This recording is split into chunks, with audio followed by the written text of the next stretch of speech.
বাংলাদেশের ইতিহাসে এক গৌরবময় ইতিহাস। 1971 সালে পাকিস্তান থেকে বাংলাদেশকে স্বাধীন করেছিল। একমাত্র উদ্দেশ্য ছিল শোষণ, বৈষম্য এবং পরাধীনতা থেকে মুক্তি লাভ করে বাংলাদেশ একটা সুন্দর রাষ্ট্র গঠন করার উদ্দেশ্যে আমাদের বীর মুক্তিযোদ্ধারা বাংলাদেশ স্বাধীন করেছিলেন। কিন্তু সেই স্বাধীনতা এখনো আমরা অর্জন করতে পারি নাই। আমরা পারছি বাংলাদেশ স্বাধীন হওয়ার পরে 60টা জিনিস অর্জন আমরা করছি। একটা স্বাধীন বাংলাদেশ হিসাবে আন্তর্জাতিকভাবে পুরো পৃথিবীতে বাংলাদেশ নামে একটি রাষ্ট্র সবাই চিনে এবং সবাই জানে। দ্বিতীয়ত, বাংলাদেশ একটা পতাকা পেয়েছি আমরা সেই স্বাধীনতার পর থেকে, এবং গণতন্ত্র পেয়েছি। এবং আরেকটা জিনিস আমরা যেটা বলি যে মানুষের অধিকার আমরা পেয়েছি, কিন্তু মানুষের অধিকার এখনো পর্যন্ত আমরা পাইনি। যে মূল উদ্দেশ্য নিয়ে বাংলাদেশ স্বাধীন করেছিল, এক নম্বর হলো শোষণ। পাকিস্তানি বাহিনী আমাদের উপর যে শোষণ, পাকিস্তানি রাষ্ট্র যেভাবে আমাদেরকে শোষণ করেছিল, সেই শোষণ থেকে মুক্তি পাওয়ার জন্য আমাদের মুক্তিযোদ্ধারা বাংলাদেশকে স্বাধীন করেছিলেন। কিন্তু সেই শোষণ থেকে এখনো পর্যন্ত আমরা মুক্তি হতে পারি নাই। আমাদের জাতি এখনো পর্যন্ত সেই মুক্তি কবে আমরা পাবো সে আশা এখনো করতে পারতেছি না।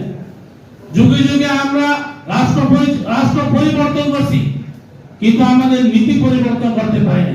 আমাদের বিশ্ববন্ধু রহমতুল্লাহ আলাইহি বলছিলেন, নেতার পরিবর্তনের দ্বারা কোনোদিন রাষ্ট্র পরিবর্তন হয় না, নীতির পরিবর্তন করতে হবে। নীতির পরিবর্তন ছাড়া আপনি যতই চেষ্টা করুন, যাকে আপনি ক্ষমতায় বসান, সে যত বড় নেতা হোক না কেন, বাংলাদেশে কোনোদিন পরিবর্তন আশা করা যায় না। যদি বাংলাদেশে যদি আপনারা আশা করেন আগামীতে আমরা বাংলাদেশকে শোষণ মুক্ত বাংলাদেশ, বৈষম্য মুক্ত বাংলাদেশ গঠন করব, তাহলে আমাদেরকে প্রত্যেককে নীতি পরিবর্তন করতে হবে ইনশাআল্লাহ। করব তো ইনশাআল্লাহ। আমরা যেই 26শে জুলাই আমরা করছিলাম, আমাদের ছাত্ররা যেই 26শে জুলাই আন্দোলন করছিলেন, কিসের জন্য করছিলেন? বৈষম্য দূর করার জন্য। কিন্তু এখনো পর্যন্ত আমরা সেই বৈষম্য থেকে আমরা মুক্তি পাইনি। পেয়েছি যেই 26শে আগস্টে আমাদের নায়েবে আমির সৈয়দ ফয়জুল করিম মুফতি ফয়জুল আলাইহির নেতৃত্বে যদি না আসতো, আমার মনে হয় বাংলাদেশ 16 দিন স্বাধীন হতো না।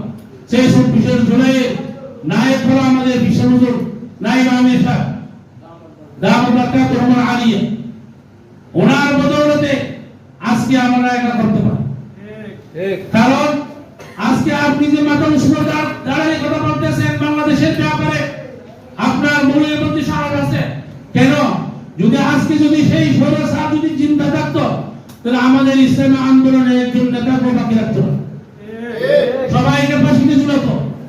কিন্তু আল্লাহ তাআলার খাস রহমত, যে আন্দোলনের জন্য আমরা ঝাঁপিয়ে পড়েছিল, ইসলামী আন্দোলনের কর্মীরা যেভাবে ঝাঁপিয়ে পড়েছিলেন, বিশ্ববিদ্যালয়ের ছাত্ররা যেভাবে ঝাঁপিয়ে পড়েছিলেন, যেই নেতৃত্ব দিয়েছেন সেই যদি ইখলাসের যদি নেতৃত্ব না হতো, যদি উনি তাকওয়াবান ব্যক্তি যদি না হতো, যদি উনি যদি জ্ঞান ব্যক্তি যদি না হতো, তাহলে আজকে আমাদের 26শে জুলাই অনুষ্ঠান 26শে জুলাই আমরা করতে পারতাম। 26শে জুলাই একটা কথা মনে রাখবেন সবসময়, আমাদেরকে যে কোনো জিনিস, যে কোনো বিজয়ের জন্য কিছু শর্ত থাকে।